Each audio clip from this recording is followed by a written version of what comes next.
Good morning, everyone, and welcome. And it's such a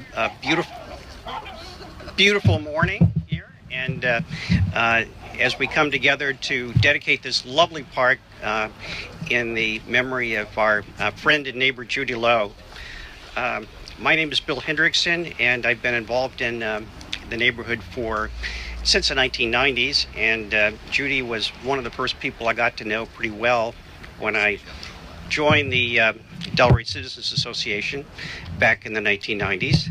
And Judy and I worked on the board of the DRCA for quite a few years, and she was probably my biggest supporter. I'm glad that we could have her three children here, her and Larry's three children, Melanie, Chip, and Stephanie, two of whom came from quite a ways away.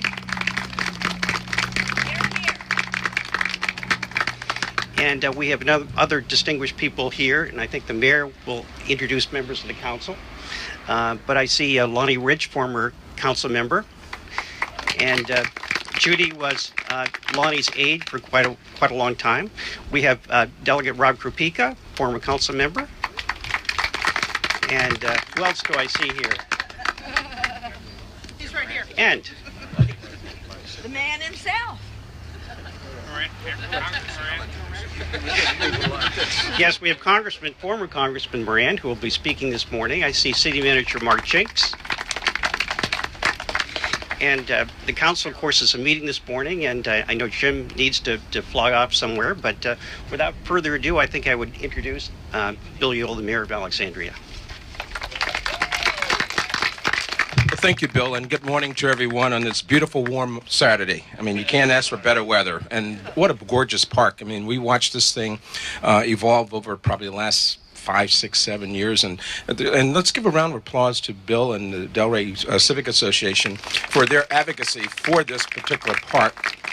They worked with the city. They came down to public hearings. They yelled and screamed at us and said, we want a park, and it was done in phases and stages, but it's now turned out to be a very, very wonderful place, and a place that Judy Lowe would certainly enjoy and would welcome herself. But let me introduce the members of City Council that are present with us. We have Vice Mayor Allison Silverberg, Councilwoman Del Pepper, Councilman Tim Levain, Councilman Justin Wilson, somebody I forget, Paul Smedberg, and I'm going to announce Councilman John Chapman because he'll probably show up in a second anyway. And then we have our Congressman Jim Moran. You're going to hear from him shortly. But we're here this morning. Oh, yes, and Sheriff Dana Lawhorn is in the back. Dana was pouring coffee, and I held my hand out, and he was going to pour some coffee in my hand. And that's just, Dana does what he's asked to do. But and then certainly each and every one of you, you're very important to this event today, and not only to the event, but to Delray and the city as a whole.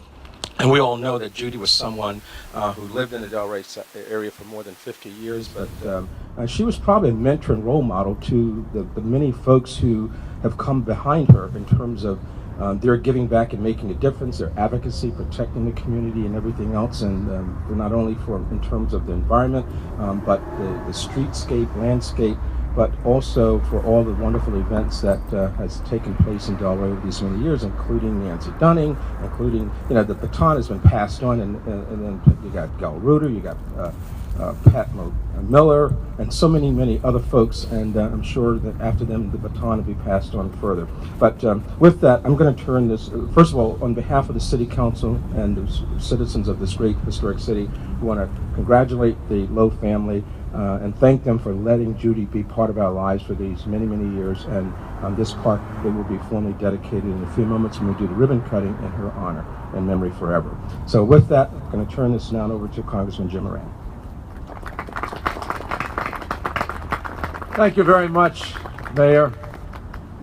So Gail Reuter was kind enough to dig out a statement that we put into the congressional record back in 2003 that talks about Judy's achievements, the fact that she got the Margaret Paez Award from the Women's Commission for devoting her life to the benefit of the city, the fact that she was well known all over the Pentagon for all that she did in her career. But that's not who Judy was, having statements in the congressional record. Judy was just simply Judy. And to know her was to love her. When we go by this park or we drive down Mount Ida Avenue, I used to always go out of my way to drive down Mount Ida Avenue, because she'd usually be out there on the porch. Sometimes she would have been with Maggie Rivers, and it's great to see the Rivers family here, and her beloved husband Larry, and her beloved children. Yes, and if you didn't know where her house was, you just had to look for the maroon-colored vehicle that was shaped like a football helmet. She loved her maroon and gold, and it's the only thing that she would make room for, the flag of Washington's football team alongside all of her political signs. I kind of miss us seeing all those political signs out on Mount Ida. Well, that was true, but that was a little self-serving. Which I still have. So, well, thank you. We're trying to move along. I appreciate that, though, because Judy was equally irreverent when, she'd interrupt you if something came to her mind, whatever it felt like that. Oh, it's so nice to have Chip and Melanie and Stephanie here with us. I mean that sincerely, and obviously,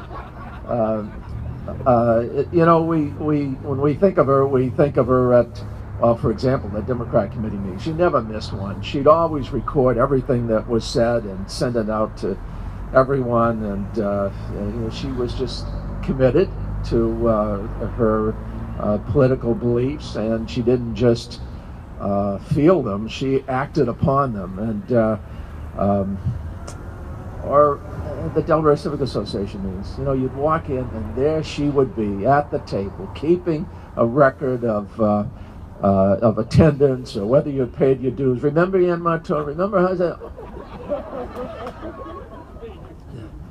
Or any of the activities that would. I'm glad to see you sitting down here, Jack. Just being able to look at. She loved Jack Taylor. Because she loved anybody that was generous to Delray. This was her community, and in many ways, Delray is defined by people like Judy. Always will be. I mean, the Art and the Avenue and the Halloween Parade, all the stuff. Now, it's a little tonier now than it was when Judy started investing, but that's not by accident, The fact is that, as I said at the beginning, to know Judy was to love her. She was a woman of substance and generosity and depth and intellect, too, if you want. If you wanted to talk about an issue, she knew all about it. She never broadcast how much she knew. I one time asked about the Missile Defense Agency. Holy smokes! I haven't had a general testify that knew it as much as she.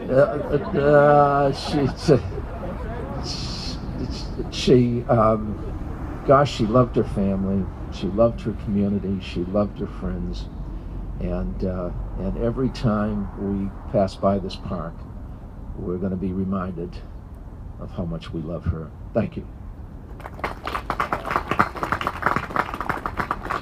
What I failed to mention was not only, and Jim alluded to some of it, but Judy was always a perfectionist, particularly when we were in city council meetings. She was not shy or bashful about texting us while we're sitting on the dais and say, sit up.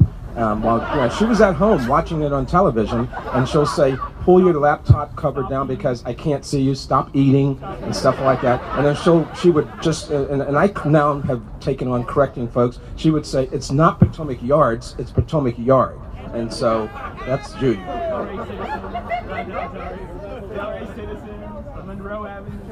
Now we're going to have some remarks from Judy's daughter, Melanie.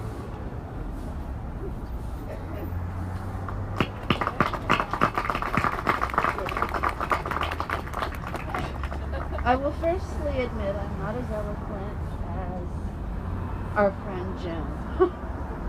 My name's Melanie. I'm Judy's oldest daughter, and I'm here with my sister, my brother, my daughter, my niece, my sister-in-law, and our family wants to thank Mayor Ewell and the entire City Council for everything they've done for us. It's an honor to be here.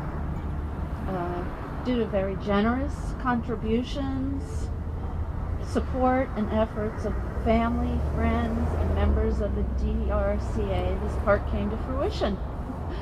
We know that there's so many people to thank, and we understand this truly has been a community effort.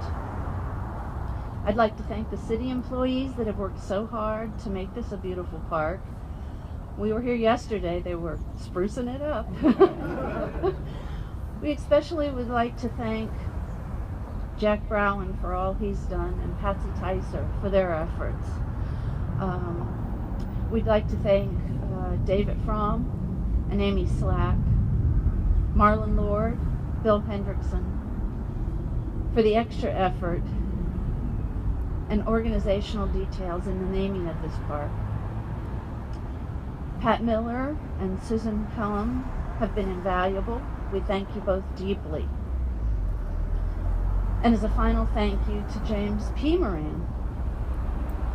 You know what being here means to Judy. And to you all, you know how dearly she loves you. As I thought about this, I could see my mom sitting at the dining room table laughing, thinking, haha, you all. I would like to share with you something that I was told a couple weeks ago. It really hit me hard. It struck me so deeply. I thought, okay, I get my mother. This woman told me, Judy Lowe taught us. She was the activist. I had always just thought of my mother as my mom. We all see and saw so many different traits in her. Yet, I have to tell you, it took all of you for me to understand the truly amazing woman she is. So thank you to you all for taking time out of your busy morning to help us celebrate this dedication. As her family, we know that she would be extremely honored and proud. 2 last points. In your program, you'll see a notice that this service is being taped, and you can see it on YouTube in a couple weeks. And, by the way, hail to the Redskins.